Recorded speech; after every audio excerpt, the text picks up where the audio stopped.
پاکستانی وزیر اعظم عمران خان کی تقریب حلف برداری کے دوران ان کی اہلیہ وہ پاکستان کی پہلی خاتون اول ہیں جو مکمل شرعی پردے میں ہیں۔ بشرا بی بی سب کی توجہ کا مرکز تھیں۔ ان کے نقاب پر پاکستان کے مذہبی حلقوں کی جانب سے خوشی اور سیکولر حلقوں کی جانب سے شدید تنقید کی گئی، لیکن الجزائر میں ان کے لباس کی تعریف کی جا رہی ہے۔ پاکستانی وزیر اعظم عمران خان کی تقریب حلف برداری میں ان کی اہلیہ بشرا بی بی نے اپنا چہرہ سفید رنگ کے نقاب سے ڈھانپا ہوا تھا۔ اس خاص قسم کے نقاب کو شمالی افریقی ممالک میں الحائق کے نام سے جانا جاتا ہے، جبکہ الجزائر کی خواتین کا یہ روایتی لباس بھی ہے۔ پاکستانی وزیر اعظم عمران خان کی اپنی اہلیہ کے ساتھ تصاویر جب الجزائر کے سوشل میڈیا تک پہنچیں تو اسے کافی پذیرائی حاصل ہوئی۔ الجزائر کے سوشل میڈیا صارفین نے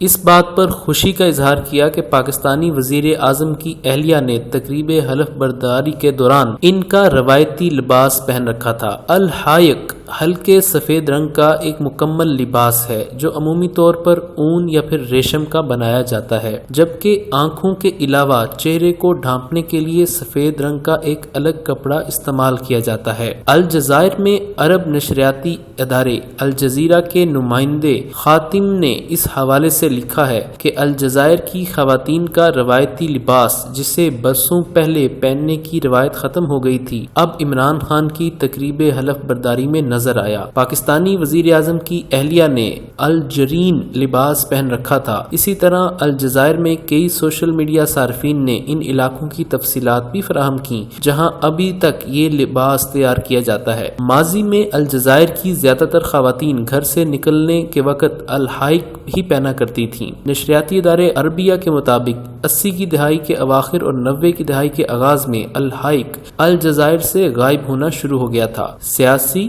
مذہبی اور معاشرتی وجوہات کی بنا پر اس روایتی لباس کی جگہ اسکارف یا حجاب نے لے لی تھی۔ ایک سوشل میڈیا صارف نے لکھا کہ ہمیں دوبارہ اسی شان و شوکت والے لباس کو بحال کرنا ہوگا، یہ ہماری روایات کا امین ہے۔